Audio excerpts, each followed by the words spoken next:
Classes YouTube channel में आप सभी का हार्दिक स्वागत है। साथियों, आज की बड़ी अपडेट है राजस्थान कर्मचारी चयन बोर्ड की तरफ से।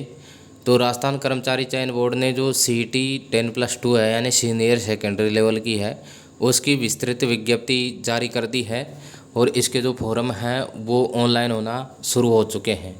तो साथियों, इस वीडियो में मैं आपको जो समान पात्रता परीक्षा common eligibility test senior secondary level 2024 जो CET 2024 है, उससे संबंधित संपूर्ण जो जानकारी है मोटी मोटी वो देने की कोशिश करेंगे। तो इस वीडियो में आपको जो समान पात्रता परीक्षा है उसके लिए जो पात्रता है, योग्यता है और आवेदन प्रक्रिया है वो पूरी की पूरी, अयोग्यताएं क्या क्या है इसके अंदर, आयु सीमा क्या रहेगी, फीस क्या रहेगी, रजिस्ट्रेशन कैसे होगा, ये सारी जानकारी हम आपको इस वीडियो में बताएंगे। तो आप इस वीडियो के अंत तक ज़रूर बने रहें और साथ ही इस चैनल को लाइक और सब्सक्राइब अवश्य करें। तो देखिए साथियों, समान पात्रता परीक्षा सीनियर सेकेंडरी का जो स्तर है 2024, उसके लिए देखिए जिन जिन विभाग की जो भर्तियां हैं उनके अंदर CET चाहिए। तो देखिए इसके अंदर जो जो सेवाएं हैं, तो सेवा का नाम है इसमें राजस्थान वन अधीनस्थ सेवा में वनपाल। तो वनपाल की भर्ती भी CET के माध्यम से की जाएगी। उसके बाद में राजस्थान अल्पसंख्यक मामलात अधीनस्थ सेवा जिसमें छात्रावास अधीक्षक। राजस्थान सचिवालय लिपिक वर्गीय सेवा के अंदर लिपिक ग्रेड सेकेंड की भर्ती भी इसके माध्यम से होगी। राजस्थान अधीनस्थ कार्यालय लिपिक वर्गीय सेवा और इसमें कनिष्ठ सहायक। राजस्थान लोक सेवा आयोग कार्यालय लिपिक वर्गीय सेवा, तो लिपिक ग्रेड सेकेंड। राजस्थान आबकारी अधीनस्थ सेवा निवारक शाखा जमादार ग्रेड सेकेंड। राजस्थान पुलिस अधीनस्थ सेवा, राजस्थान पुलिस की जो सेवा है उसमें कांस्टेबल, जो कांस्टेबल की भर्ती है वो CET 10+2 के माध्यम से होगी। फिर राजस्थान पंचायती राज, इसके अंदर कनिष्ठ सहायक। राजस्थान राज्य कृषि विपणन बोर्ड सेवा में कनिष्ठ सहायक। उसके बाद में राजस्थान कृषि उपज मंडी समिति कर्मचारी सेवा में कनिष्ठ सहायक की भर्ती भी इसके माध्यम से होगी। माध्यमिक शिक्षा बोर्ड राजस्थान कर्मचारी संशोधन सेवा विनियम, इसमें लिपिक ग्रेड सेकेंड, उसकी भर्ती भी CET 10+2 के माध्यम से होगी। राजस्थान राज्य प्रदूषण नियंत्रण बोर्ड कर्मचारी सेवा नियम और विनियम, इसमें कनिष्ठ सहायक की जो भर्ती है वो CET जो 10+2 है उसके आधार पर ये भर्ती होगी। तो साथियों, ये थी मतलब 12 प्रकार की जो सेवाएं हैं उनके जो पद हैं, वनपाल है, छात्रावास अधीक्षक है, लिपिक ग्रेड सेकेंड है, जमादार है, कनिष्ठ सहायक है, इनकी भर्तियां हैं वो CET 10+2 के माध्यम से होगी। तो इसके अंदर नोट दिया है राजस्थान अधीनस्थ एवं लिपिक वर्गीय समान पात्रता परीक्षा नियम 2022 के अलावा ग्रामीण विकास और पंचायत राज विभाग की अधिसूचना 4/9/2023 के क्रम में राजस्थान पंचायत राज सेवा के कनिष्ठ सहायक और राजस्थान राज्य कृषि विपणन बोर्ड के कार्यालय के आदेश दिनांक 7/6/2023। तो राजस्थान राज्य कृषि विपणन बोर्ड सेवा उपनियम 1977 में संशोधन के अंतर्गत राजस्थान कृषि विपणन बोर्ड सेवा के कनिष्ठ सहायक कृषि ग्रुप 2 की विभाग अधिसूचना दिनांक 7/12/2022 में क्रम में राजस्थान कृषि उपज मंडी सेवा समिति कर्मचारी सेवा कनिष्ठ सहायक। माध्यमिक शिक्षा बोर्ड राजस्थान कर्मचारी सेवा संशोधन नियम 2024 के आदेश दिनांक 22/8/2024 के क्रम में लिपिक ग्रेड सेकेंड और राजस्थान राज्य प्रदूषण नियंत्रण बोर्ड कर्मचारी सेवा नियम और विनियम 1993 यथा जो संशोधित अधिसूचना है 28/8/2024 के कनिष्ठ सहायक पद को समान पात्रता परीक्षा सीनियर सेकेंडरी 2024 में शामिल किया गया है। यानी ये जो पद हैं, ये जो अधिसूचनाएं जारी की गई है उनके अनुसार इसमें शामिल किए गए हैं। अब देखिए, समान पात्रता परीक्षा सीनियर सेकेंडरी के स्तर के संबंध में सामान्य जो दिशा निर्देश है वो इस प्रकार से हैं कि समान पात्रता परीक्षा सीनियर सेकेंडरी स्तर मात्र एक पात्रता परीक्षा है और समान पात्रता परीक्षा सम्मिलित पद पर भर्ती सुसंगत सेवा नियम के उपबंधों के अनुसार की जाएगी। किसी अभ्यर्थी का समान पात्रता परीक्षा में उपस्थित होना और स्कोर अर्जित कर लेना मात्र उसे नौकरी गारंटी नहीं देगा। अभ्यर्थियों को भर्ती एजेंसी द्वारा संचालित लिखित परीक्षा या साक्षात्कार या दोनों में आवश्यक रूप से उपस्थित होना होगा और उसे अर्हता होगा। सुसंगत सेवा नियमों में अधिकथित अन्य कसौटी भी पूरी करनी होगी। यानी इसके अंदर जो विभागीय परीक्षाएं हैं उसमें आपको जरूर बैठना होगा। तो समान पात्रता परीक्षा 2024 में सम्मिलित सेवाओं के पदों पर भर्ती के लिए विभागीय नियमों और परीक्षा प्रणाली के अनुसार अलग से भर्ती परीक्षा का आयोजन किया जाएगा, जिसमें अभ्यर्थियों का चयन श्रेणीवार रिक्त पदों के अनुसार वरीयता के आधार पर किया जाएगा। दूसरा है समान पात्रता परीक्षा सीनियर सेकेंडरी वर्ष में कम से कम एक बार आयोजित होगी और समान पात्रता परीक्षा का स्कोर परिणाम के दिनांक से 1 वर्ष के लिए मान्य होगा। तो ये जो प्रमाण पत्र है 1 साल के लिए मान्य होगा। बोर्ड द्वारा उन समस्त अभ्यर्थियों के अंक जो पात्रता परीक्षा में उपस्थित हुए हैं प्रकाशित किया जाएगा। समान पात्रता परीक्षा में उपस्थित होने के प्रयासों की अधिक संख्या के संबंध में कोई निर्बंध नहीं होंगे। यानी आप कितनी भी बार इसमें सीईटी की परीक्षा दे सकते हो। अभ्यर्थियों के समान पात्रता परीक्षा में अपना स्कोर सुधारने का अवसर होगा, लेकिन इसमें किसी भी अभ्यर्थी का समान पात्रता परीक्षा सम्मिलित पदों के लिए आने वाले पूर्व का सर्वोत्तम उपलब्ध स्कोर मान्य होगा, अगर स्कोर की वैधता समाप्त नहीं हुई हो तो। पूर्व समान पात्रता परीक्षा सीनियर सेकेंडरी 2022 की स्कोर अवधि परिणाम के दिनांक से 1 वर्ष पूर्व हो जाने से समाप्त हो चुकी है। समान पात्रता परीक्षा सीनियर सेकेंडरी 2024 में कार्मिक विभाग की अधिसूचना 3/8/2024 द्वारा समान पात्रता में उल्लेखित अधीनस्थ और लिपिक वर्गीय सेवाओं के पदों पर सीधी भर्ती को शासित करने वाले किसी नियम में अंतर्वृष्टि किसी बात के होते हुए भी कोई व्यक्ति समान पात्रता परीक्षा में उल्लेखित पदों पर चयन के लिए संचालित लिखित परीक्षा या साक्षात्कार या दोनों में उपस्थित होने का पात्र नहीं होगा, यदि वह सीईटी सीनियर सेकेंडरी में न्यूनतम 40% अंक लाने में विफल रहता है।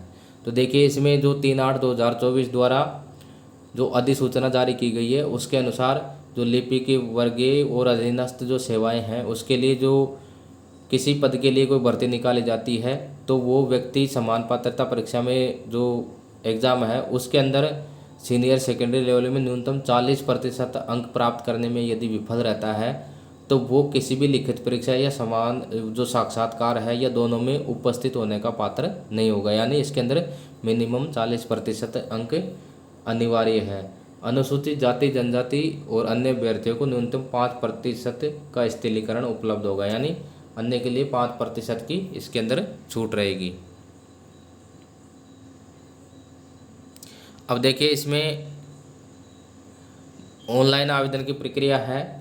तो बोर्ड द्वारा ऑनलाइन आवेदन एप्लीकेशन के लिए फॉर्म लिए जाएंगे जिन्हें ई मित्र कियोस्क या जन सुविधा केंद्र के माध्यम से भरा जा सकता है। तो सबसे पहले इसमें देखिए ऑनलाइन आवेदन करने के लिए आपको सबसे पहले राजस्थान को जो बोर्ड है ऑनलाइन पोर्टल RSMSB.rajasthan.government.in पर जाएंगे या फिर RSSB.rajasthan.government.in पर रिक्रूटमेंट एडवर्टाइजमेंट पर उपलब्ध अप्लाई ऑनलाइन लिंक को क्लिक कर के आप उस पर ऑनलाइन कर सकते हैं या फिर SSO का चयन करना होगा। इसके बाद में अभ्यर्थी अप्लाई नाउ पर क्लिक करेगा। यदि पूर्व में OTR बना हुआ नहीं है तो भर्ती में आवेदन करने के इच्छुक अभ्यर्थियों को सर्वप्रथम स्वयं का OTR 1 टाइम रजिस्ट्रेशन बनाना होगा। तो सबसे पहले आपको 1 टाइम रजिस्ट्रेशन है वो करना होगा और इसमें SSO ID आपकी ज़रूरी होगी। SSO ID के माध्यम से ही ये जो फॉर्म है ये ऑनलाइन इसमें आप भर सकते हैं। यदि आपकी OTR नहीं हुई है तो आपको 1 टाइम OTR बनाना होगा और एक बार ये जो पंजीयन शुल्क है वो जमा कराना होगा। यदि OTR बना हुआ है और eKYC नहीं की गई तो सर्वप्रथम स्वयं का OTR eKYC सेक्शन में लाइव फोटो और हस्तलिपि नमूने को अपलोड करना होगा। इसके लिए अभ्यर्थी को सर्वप्रथम OTR 1 टाइम रजिस्ट्रेशन टैब का उपयोग कर स्वयं का OTR रजिस्ट्रेशन उक्तानुसार पूर्ण करना होगा। और यदि अभ्यर्थी द्वारा OTR 1 टाइम रजिस्ट्रेशन का एक बार ये पंजीयन शुल्क जमा नहीं किया तो अभ्यर्थी को सर्वप्रथम OTR 1 टाइम रजिस्ट्रेशन टैब पर अपनी श्रेणी रिजर्व्ड या अनरिजर्व्ड दिव्यांग जो भी श्रेणी है गृह राज्य का विवरण दर्ज करके शुल्क का भुगतान करना होगा। ऑनलाइन आवेदन में अभ्यर्थी को OTR के समय भरी गई श्रेणी और दिव्यांग स्थिति गृह जिला के अनुरूप ही ऑप्शन भरने होंगे, अतः OTR प्रक्रिया को सावधानी से भरें। तो साथियों सबसे आपको खास बात ये रखनी है इसके फॉर्म भरने में कि आप जो OTR जनरेट करोगे OTR भरोगे या eKYC करोगे तो उसके अंदर आपको महत्वपूर्ण चीज़ ये है कि उसके अंदर विशेष ध्यान रख करके आपको भरना होगा, क्योंकि आपने एक बार OTR कर दिया तो उसके अंदर आपको जो संशोधन है वो करना संभव नहीं होगा। बोर्ड द्वारा परीक्षा से OTR में अभ्यर्थियों की लाइव फोटो खींचकर दर्ज किए जाने और अभ्यर्थियों की स्वयं के हस्तलिपि का नमूना अपलोड किए जाने का निर्णय लिया गया है। तो इस बार इसमें चेंज है, एक तो आपकी लाइव फोटो उसमें दर्ज होगी और जो हैंडराइटिंग का नमूना है वो लिए जाएगा। यदि अभ्यर्थी का पूर्व में OTR बना हुआ है तो उसे OTR को अपडेट करना होगा।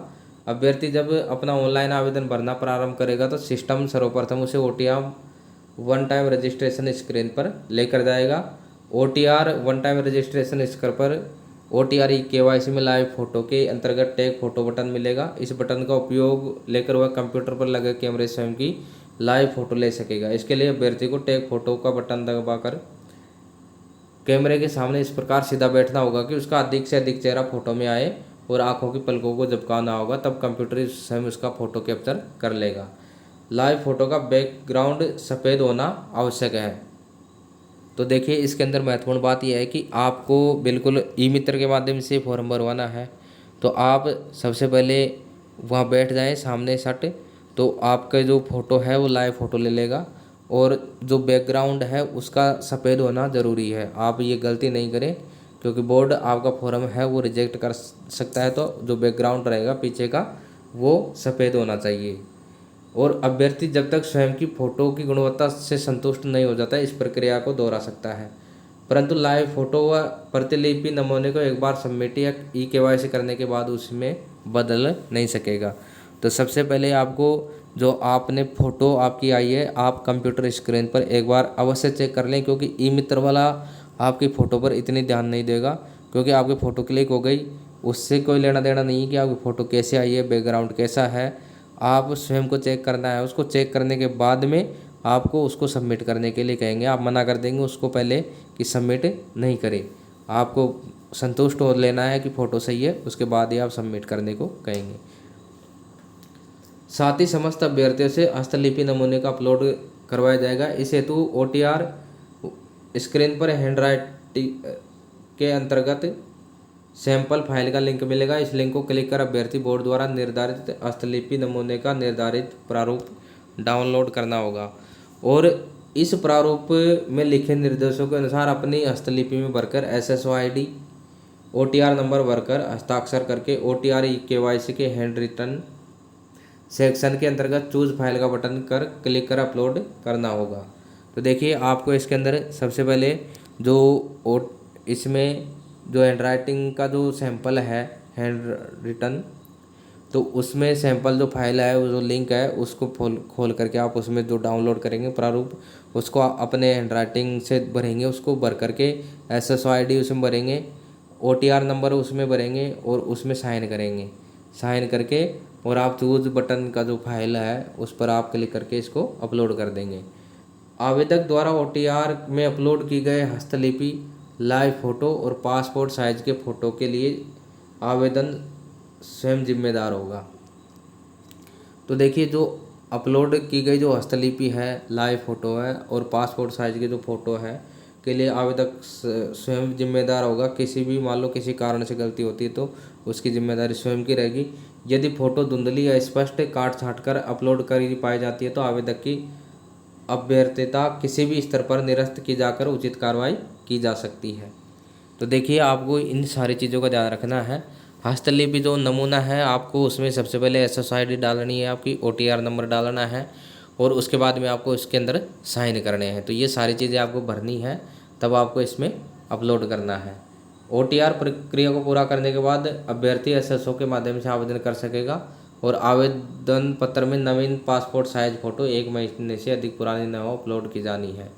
और आवेदक में ऑनलाइन आवेदन में शारीरिक दर से विजिबल बॉडी मार्क भरना अनिवार्य है और भर्ती के लिए आवेदन प्रक्रिया के दौरान उम्मीदवार को स्वयं की पहचान को आवेदन पत्र में सत्यापित करना होगा, जिस हेतु उसके पास निम्नलिखित सत्यापन विधियों में से किसी एक विधि का चयन करने का विकल्प रहेगा। तो उसके बाद में उसको जो सत्यापन है परीक्षा के टाइम पे उसको सत्यापित करने का उसके पास में एक विधि का उसको चयन करना होगा। तो देखिए आधार कार्ड आधारित सत्यापन, तो आप यदि आधार कार्ड का उपयोग वन टाइम जनरेट अगर वो रजिस्ट्रेशन करता है तो किसी सत्यापन की आवश्यकता नहीं होगी। और जनाधार के माध्यम से जनरेट होता तो आवेदन पत्र में निम्नलिखित जानकारी का सत्यापन करना होगा। आधार नंबर और डेटा में दर्ज की गई जानकारी, नाम, पिताजी का नाम का सत्यापन उसमें कराया जाएगा। आधार कार्ड से यदि आप सत्यापन कराते हो तो किसी सत्यापन की ज़रूरत नहीं है। और जनाधार कार्ड के माध्यम से आप सत्यापन कराते हो तो उसमें उम्मीदवार का नाम, पिता का नाम और जन्म तिथि का सत्यापन किया जाएगा। और यदि आधार कार्ड नहीं है तो आवेदन पत्र में इस हेतु सहमति की घोषणा करनी होगी कि उम्मीदवार तीन में से एक विकल्प का चयन कर स्वयं के नाम, पिताजी के नाम और जन्म तिथि को सत्यापित करेगा।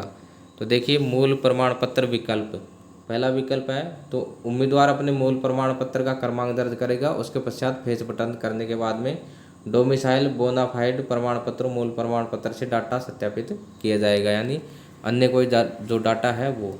फिर दूसरा है डिजी लॉकर के माध्यम से 10वीं मार्कशीट से जोड़ने का विकल्प। उम्मीदवार अपने 10वीं कक्षा के बोर्ड का नाम, रोल नंबर और उत्तीर्ण वर्ष दर्ज कर स्वयं सत्यापित करेगा। तीसरा इसमें है उम्मीदवार उपरोक्त में से किसी प्रक्रिया से स्वयं के विवरण को सत्यापित करने में असमर्थ है तो उसे निम्न घोषणा करनी होगी कि मैं अपनी प्रोफाइल विवरण सत्यापित करने में असमर्थ हूँ और इसलिए मैं परीक्षा हेतु निर्धारित समय से 1 घंटा 30 मिनट पहले परीक्षा केंद्र पर बायोमेट्रिक सत्यापन हेतु उपस्थित हो जाऊँगा। तो अगर ये सारी चीज़ें आपके पास नहीं है तो सत्यापन आपको जो परीक्षा के दिन है सब उससे 1.5 घंटे पहले बायोमेट्रिक सत्यापन आप करवा सकते हैं। देखिए, उक्तानुसार सत्यापन हो जाने के बाद में जब आपका सत्यापन हो गया तो उसके बाद में निर्धारित प्रक्रिया से आवेदन आप भर सकेंगे और आवेदन पत्र में उसके द्वारा OTR में दर्ज की गई सूचनाएं प्रदर्शित होती रहेंगी, उसमें संशोधन नहीं किया जा सकेगा। अन्य सभी सूचनाएं अभ्यर्थी को सावधानीपूर्वक भरनी होगी और ई मित्र द्वारा ऑनलाइन आवेदन में की गई गलती को आवेदन की गलती माना जाएगा। तो आवेदन पत्र को फाइनल सबमिट करते ही अभ्यर्थी का ऑनलाइन आवेदन क्रमांक जनरेट हो जाएगा और अभ्यर्थी को इस ऑनलाइन पत्र का प्रिंट अपने पास सुरक्षित रख लेना चाहिए। तो देखिए, जब आपने सत्यापन कर दिया तो सत्यापन करने के बाद में आप जो निर्धारित प्रक्रिया है उसके माध्यम से आप उसमें फॉर्म भर सकते हैं और आवेदन पत्र में जो OTR में जो सूचनाएं दर्ज की गई थी वो सूचनाएं अपने आप आ जाएगी उसके अंदर। जैसे आपको नाम वगैरह भरने की ज़रूरत नहीं पड़ेगी, नाम, पिता का नाम, DOB वगैरह सब उसके अंदर डाटा से फेच कर लेगा। तो साथियों, ये चीज़ ध्यान रखने योग्य बात है कि जो आपका OTR है, जो OTR के अंदर जो सूचनाएं आप भरोगे वो बहुत महत्वपूर्ण है, क्योंकि OTR में आप चेंज नहीं कर सकते हो। यदि मान लो कोई विभाग किसी में चीज़ में संशोधन करवाता है तो वो बाकी अन्य चीज़ों में संशोधन हो जाएगा, लेकिन OTR में संशोधन नहीं होगा। तो आप OTR का सावधानीपूर्वक उसके अंदर भरें। अभ्यर्थी एक बार किए पंजीयन शुल्क जमा करवाने हेतु अन्य किसी भी पोर्टल सुविधा का उपयोग नहीं कर। अगला बिंदु है अभ्यर्थी एक बार ही पंजीयन शुल्क का भुगतान आवेदन की अंतिम तिथि से पहले उसको करना है।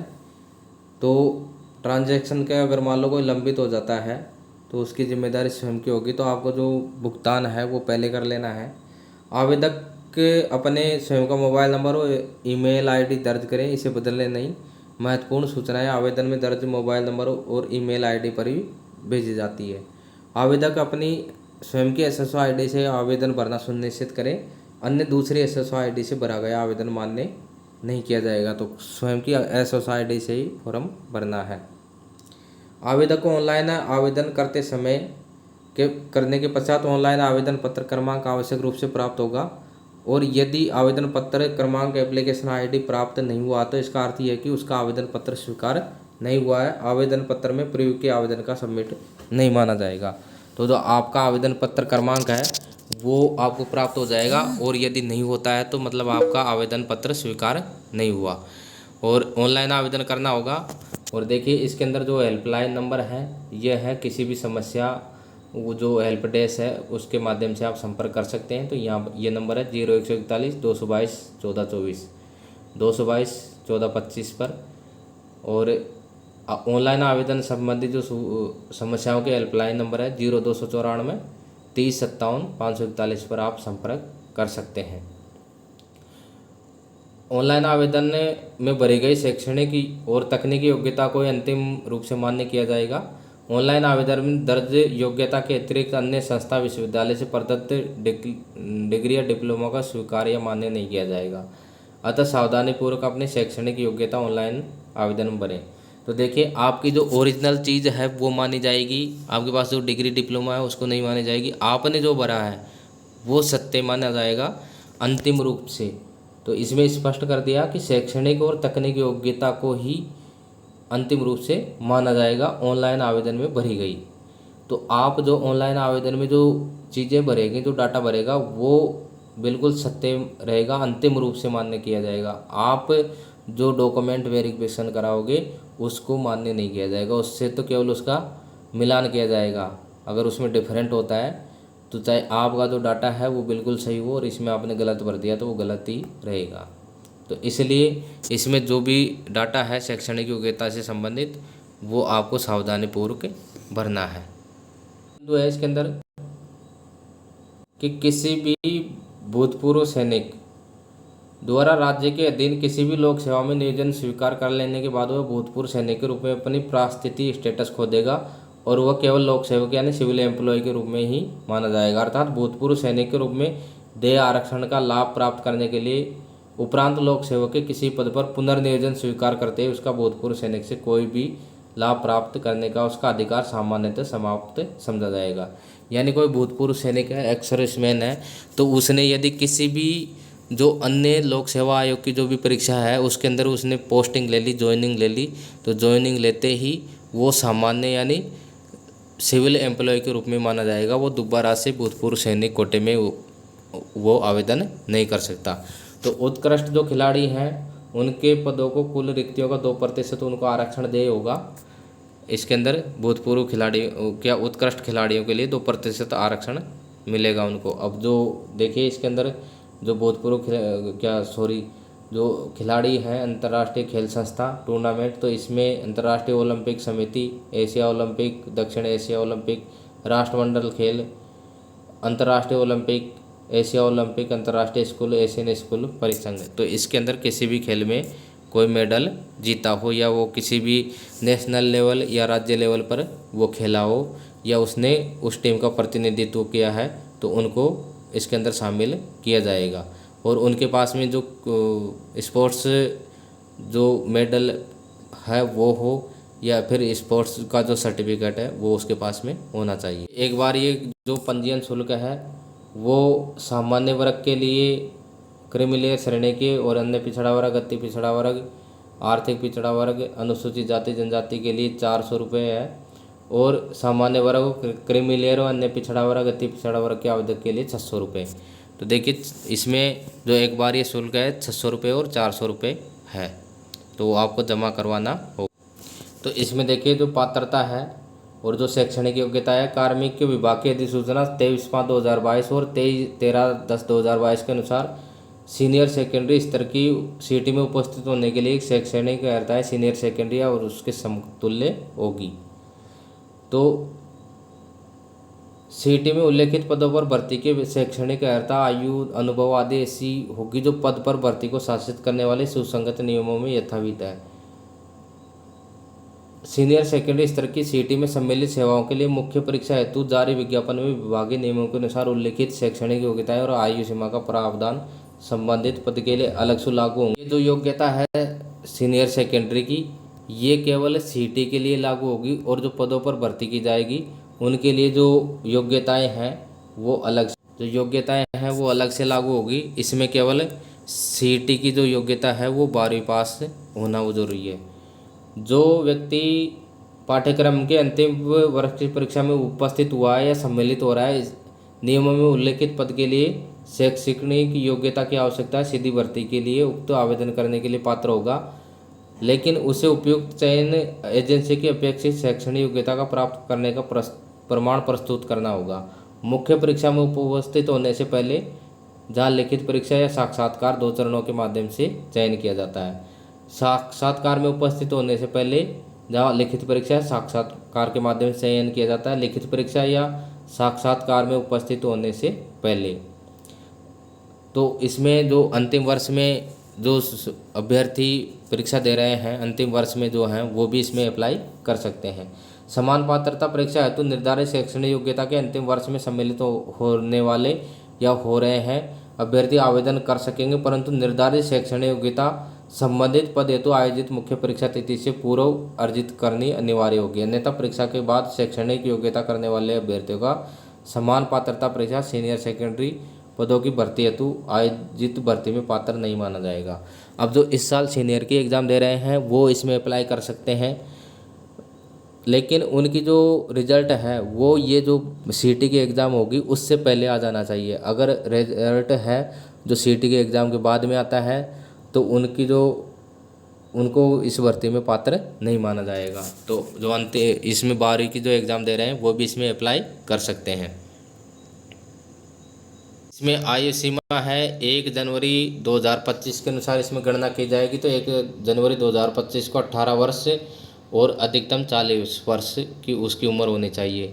इसके अंदर आयु सीमा में जो छूट का प्रावधान है, देखिए सामान्य वर्ग की महिला को 5 वर्ष की छूट दी जाएगी।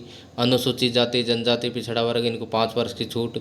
अनुसूचित जनजाति आर्थिक रूप से पिछड़ा वर्ग की जो महिला है उनको 10 वर्ष की छूट। इस प्रकार से उनको छूट दी। देखिए जो ऑनलाइन आवेदन भरने की जो डेट है वो 2/9/2024 से और 1/10/2024 रात्रि 10:59 तक जमा कराया जा सकता है। ये तो है शुल्क।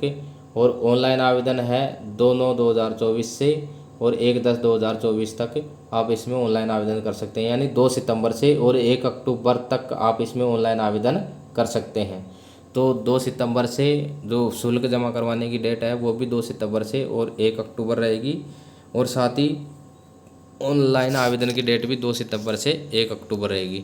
तो साथियों ये थी मोटी मोटी जानकारी सीटी 10+2 लेवल की, जिसके अंदर जो ऑनलाइन आवेदन है दिनांक 2 सितंबर से शुरू हो रहे हैं और 1 अक्टूबर 2024 तक चलेंगे। और फिलहाल जो सीटी ग्रेजुएशन लेवल के जो फॉर्म हैं वो भी अभी भरे जा रहे हैं, जो 7 सितंबर तक भरे जाएंगे।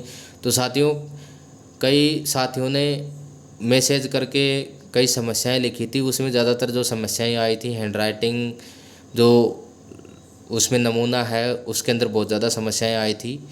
कईयों ने कमेंट किए हैं तो किसी के साइन में दिक्कत है, साइन गलत हो गए, किसी ने गलत अपलोड कर दिया, कई सूचनाएं गलत भर दी, पिताजी के नाम में कुछ मिसमैच हो गया। तो साथियों ये बिल्कुल सही है कि अभी ऑनलाइन है, OTR आप कर दोगे तो OTR में जो संशोधन करना मुश्किल है, इसलिए आप जो भी सूचनाएं भरें एक बार आप उसको चेक करें अच्छी तरह, क्योंकि जो ई मित्र से आप फॉर्म भरवाओगे ई मित्र वाला पैसे लेगा, तो वो जैसा आप कहोगे उसी के अनुसार वो कार्य करेगा। तो आप अकेले नहीं भर सकते हो, तो किसी की अपने मित्र को ले जाइए, किसी को भी ले जाइए और आप डॉक्यूमेंट देख करके उसमें चेक कीजिए। ये नहीं कि आपने प्रीव्यू देख लिया सरसरी निगाहों से कि हाँ सही है, बस आप अपने जो ओरिजिनल डॉक्यूमेंट हैं उनसे मिलान कीजिए एक एक अक्षर का, कहीं गलती तो नहीं है। उसके बाद में आप रिव्यूज़ पूरी तरह संतुष्ट हो लें, प्रत्येक चीज़ आप देखिए उसके अंदर, उसके बाद में ही आप फॉर्म को फाइनल सबमिट करें, उससे पहले आप फाइनल सबमिट नहीं करें। आप जो OTR करोगे तो OTR के अंदर भी साथियों सबसे महत्वपूर्ण बात यह है कि जो आपकी नाम, पिताजी का नाम, DOB वगैरह जो भी हैं वो बिल्कुल सही उसको ध्यान से देखना है। उसके मतलब सारी की सारी जो जानकारी है वो बिल्कुल आपको सटीक भरनी है। शैक्षणिक योग्यताओं से संबंधित जो जानकारी है आपको सटीक भरनी है, क्योंकि शैक्षणिक योग्यताओं की जो जानकारी है वो अंतिम रूप से मान्य जो आपने ऑनलाइन आवेदन में भरा है वही मानी जाएगी। आपके डॉक्यूमेंट में क्या है वो अलग बात है, उसको नहीं माना जाएगा। आपने क्या भरा है वो मानी जाएगी। अगर आपने गलत भरा है उसके अंदर तो विभाग उसमें आपके ऊपर कार्रवाई कर सकता है। आपका फॉर्म तो रिजेक्ट हो गए, साथ ही आपके ऊपर कार्रवाई भी कर सकता है। इसलिए आप जो भी जानकारी भरें वो बिल्कुल सही भरें, आप प्रीव्यू जल्दीबाजी न करें। जो लास्ट डेट है उससे पहले आप फॉर्म भर दें तो हड़बड़ी में आपको गलती न करें। और जो फॉर्म है उसका प्रीव्यू एक बार नहीं 2 बार देखें आप, और देखने के बाद में किसी अपने मित्र से चेक करवा लें, उसको जो दस्तावेज दे करके भाई तू देख ले एक बार, उसके बाद में आप संतुष्ट हो लें भाई बिल्कुल सही है, उसके बाद में आप सबमिट करें। आपका जो हैंडराइटिंग का पेज है वो सीधी सट बात है कि आप जब ई मित्र पे जाओगे तो ई मित्र पे बहुत सारे अभ्यर्थियों के जो हैंडराइटिंग पेज है वो रखे हुए होंगे। ई मित्र है जो ध्यान नहीं देता है वो आपकी जगह किसी और का अपलोड कर सकता है और आपका किसी और के अपलोड कर सकता है। तो इस चीज़ों का ध्यान रखना है। आपका जो हैंडराइटिंग पेज है वो आपका ही अपलोड होना चाहिए। और हैंड राइटिंग पेज में आपको सारी चीज़ें उसके अंदर भरनी है। तो साथियों बहुत ध्यान से आपको ये फॉर्म भरने हैं। अगले वीडियो में नई जानकारी के साथ में फिर मिलेंगे। नमस्कार।